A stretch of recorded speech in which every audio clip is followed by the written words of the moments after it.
Հունիսի 18-ին մենք հրաժեշտ տվեցինք «Ուրիշի ընտանիքը» սերիալին, բայց սիրելիներս, հանգստանալու ժամանակ չկա։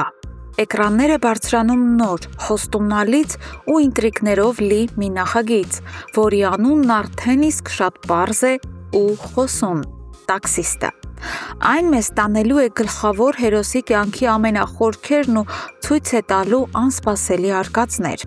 Գլխավոր հերոսին, հենց տաքսիստին, մարմնավորելու է շնորհալի Նարեկ Մկրտչյանը։ Վստահ եմ, շատերդ եք նրան հիշում Ելենա Արշակյանի «Լեռները կհիշեն» աղմկահարույց սերիալից, որտեղ նա լայն լսարանին հայտնի դարձավ իր տպավորիչ խաղով։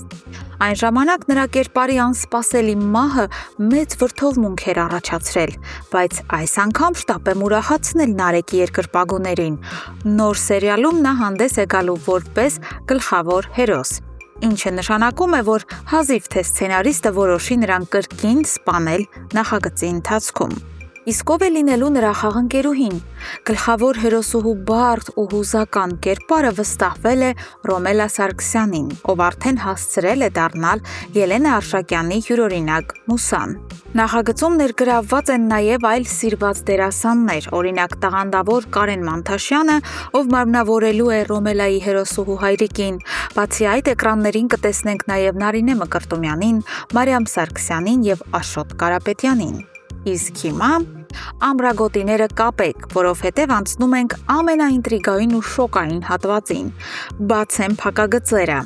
Առաջին իսկ սերիայում մեզ սպասվում է չափազանց ծանր մի դրվագ։ Ռոմելայի հերոսուհին ենթարկվում է սեռական բռնության։ Պատկերացնում եք, չդիմանալով այս անտանելի հոգեկան ցավին ու անպատվությանը, նա որոշում է վերջ տալ կյանքին, նետվելով մեքենայի տակ։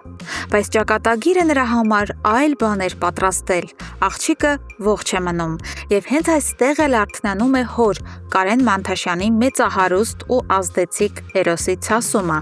ով որոշում է ամեն գնով գտնել ու պատժել մեղավորին։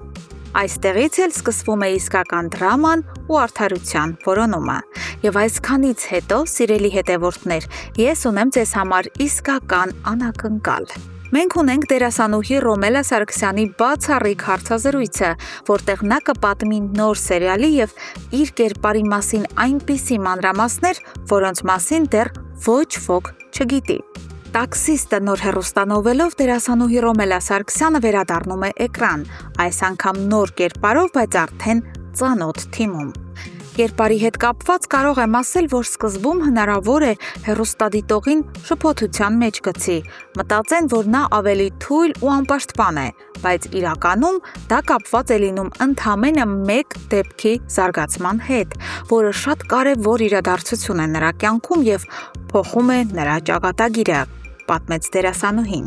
Ռոմելայի խոսքով այդ շրջադարձից հետո սերիալի մյուս հերոսները եւս բացահայտում են իրենց իրական դեմքերը։ Իսկ հեռուստադիտողը մի քանի սերիա անց միայն կհասկանա, թե իրականում ինչպիսին է գլխավոր հերոսուհին։ Հետո հեռուստադիտողը կբացահայտի, որ այս աղջիկը բավականին ուժեղ է եւ կարողանում է իր ներքին ձայնի ու արդարության շնորհիվ լուծել իր հարցերը, չնայած նրան, որ բավականին ապահովված ընտանիքից է, նշեց նա։ Խոսելով նախագծի ստեղծագործական կազմի մասին, դերասանուհին նշեց, որ նախագծի ռեժիսորը Քաջայր Հակոբյանն է, իսկ պրոդյուսերը Ելենա Արշակյանը։ Դերասանուհու խոսքով աշխատում է արդեն ծանոթ թիմի հետ, որի անդամների հետ նախկինում եւս համագործակցել է։ Այս նախագիծը նաեւ նոր փուլ է նրա համար հեռուստատեսային հարթակի առումով։ Այս անգամ Armenia TV-ից տեղափոխվել եմ ATV, բայց երկու կողմն էլ ինձ համար շատ հարազատ են ու աշխատանքը հեշտ է տրվում։ Խոսելով խաղընկերների մասին, Ռոմելա Սարգսյանը նշեց, որ այս նախագծում իր խաղընկերը Նարեկ Մկրտչյանն է, որի հետ նախկինում արդեն աշխատել է։ Նարեկի հետ արդեն ունեցել եմ աշխատանքային փորձ Լեռները կհիշեն հեռուստանովելում ու համագործակցությունը շատ հեշտ է ստացվում։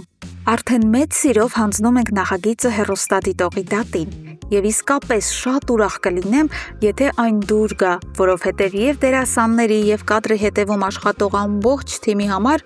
շատ կարեւոր է հեռուստադիտողի գնահատականը։ Մենք աշխատում ենք հենց նրանց համար, սիրելով մեր գործը, եզրափակեց Ռոմելա Սարգսյանը։ Ահա այսպիսի հետաքրքիր բացահայտումներ են մեր հերոսուհուց, որպեսզի բաց չթողնեք այս ամենը, հիշեցնեմ, որ Տաքսիստը նոր հեռուստասերիալը իր մեկնարկը կտա հունիսի 22-ից ATV-ի եթերում, սակայն ուշադրություն, կա մի շատ կարևոր փոփոխություն,